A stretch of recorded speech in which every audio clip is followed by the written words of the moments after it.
It's the Al Travis Show. We'd love to have him on, except on days like today, because I think he's going to be very sad. It's Garrett Jax on the Al Travis Show. Garrett, my boy, how you doing? You know, Al, I just think from the moment halftime hit, I could kind of tell who was going to win that Dublin game. And Yeah. here you go. Let's talk about it. I'm going to rant a little bit. I apologize. Nope, go ahead. The last drive we have, Yep. you call it delayed game. And then O'Connell comes out and says, 3 minutes before the game starts, we're told, hey, the clock might come out. Sure enough, the clock goes out, the play clock. Mm-hmm.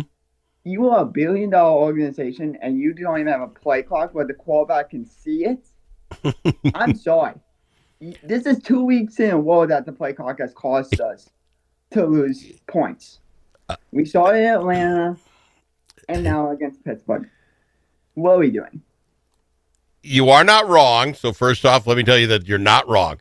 Before the game even started, as they're doing all the pregame stuff, we're sitting there with my friends, and I talked about it. These stadiums are big soccer stadiums, so I think there was problems with the turf. You saw JJ, flop down a couple of times. So there's a problem, but both teams have that problem. So okay, but then we talked about these things aren't set up for NFL football games that fly over camera thing and all the other cameras they need so they can do that electronic spotting of the ball.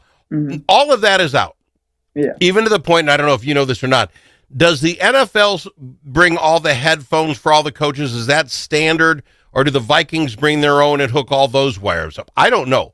But to move an NFL game to a non-NFL stadium is very, very tough. I do not understand. Now, let me ask you this. Did you hear any of the NFL ads with volume, with audio? No.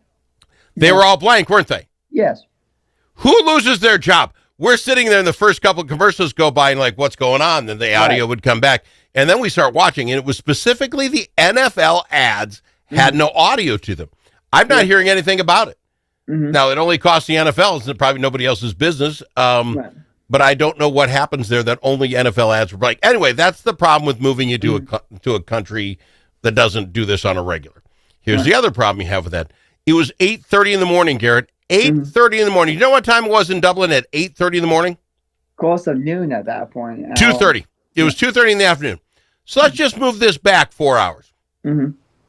Right. They're starting at 6:30 in the afternoon, an evening game right there, prime time for the fine Dubliners. It would have been a noon 30 game for us. Why was it at 8 in the morning? I have nothing for you, and I'm sorry. I wish I had something for you, and I'm sitting there, I'm watching, and every time they had an NFL commercial, there's no audio. There's nothing, and somebody's gone. So back to your 30-second clock thing. Those aren't native to the people playing soccer up there. Right. But we played the whole game with whatever that system was, wherever that clock was. We played the whole game. The call out was the problem at the end. It was not the problem. We got into that late. First, we should have started that little 2-minute offense much quicker, including the Addison, got down to the 2-yard line, and then we kind of moseyed on up. We didn't save ourselves any time. But that all being said, we ran that poorly. That was not the cause of that. Some movement. There's just so many bad things that happen to the point where you get the ball back and have a shot to go down. We're lucky to be in that position. Yeah. Right? I mean, anyway, overall, if I'm looking at this, Garrett, and I'm sorry to say this so early, I don't know how you fix the problem the Vikings have. Our defense is fine. Our defense seriously is a decent defense, can play with anybody. Offense, we have all the things we need except the 5 guys up front. Darisaul's back with like that, love that. The other 4 are all second and third string players. They can't hold up. And if they can't hold up, there's no time. Wentz, 350 yards and 2 TDs. 2 interceptions, granted, that were both deflected, get it. But that's an okay day for a backup quarterback. Yes. And we got Addison back. Huge plus for that guy. Yeah. But you get my point. You can't throw it to him if you don't have the 3. Addison can't get very far in 3 seconds. And Justin, you got to do something now. And I think a lot of it's is we got to get guys back. But I would give our guys credit for fighting, just hanging in there and only losing by 3. Because I'm thinking like 21-6, like, oh, we're going to lose this game. We're not going to win it. And or See, it's going to be a blowout. that But, moral victory stuff drives me crazy. Right. I'm sorry, Gary. No. I get it. We were there, and at least I watched all the way to the last minute of the game. Okay, they kept my attention that long. Right. But I don't see what changes for us. How do you fix an offensive line in the next 4 days before we get ready for London?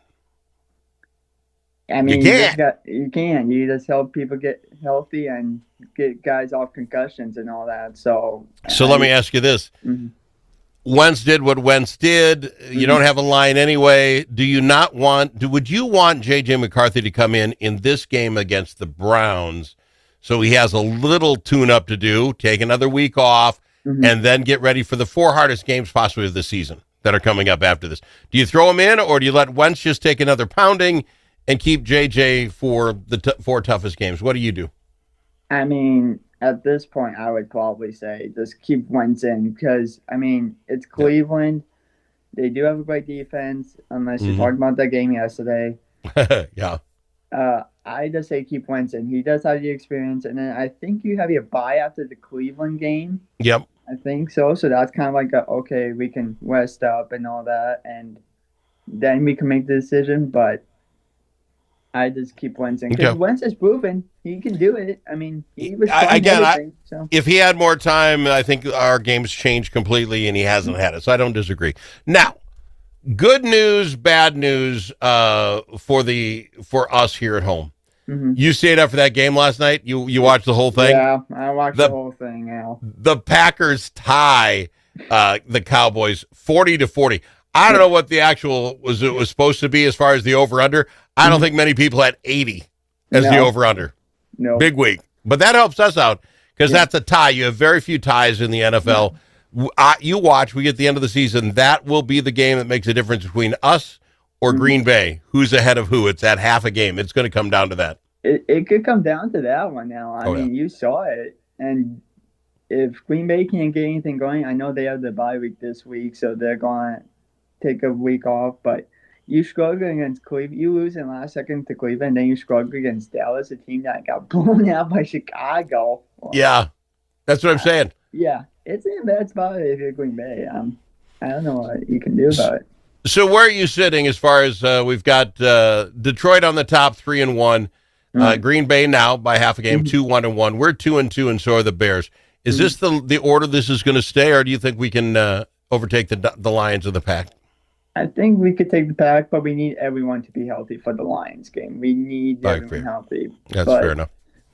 I mean, I'm kind of positive. I know you don't like the moral victories, my friend, so I'm trying to I don't, because it's just, you know what, moral victories are more fun when you actually win. That's all I'm saying. Okay. Hey, I got to fly by the time. Love you, Garrett. Appreciate you being on.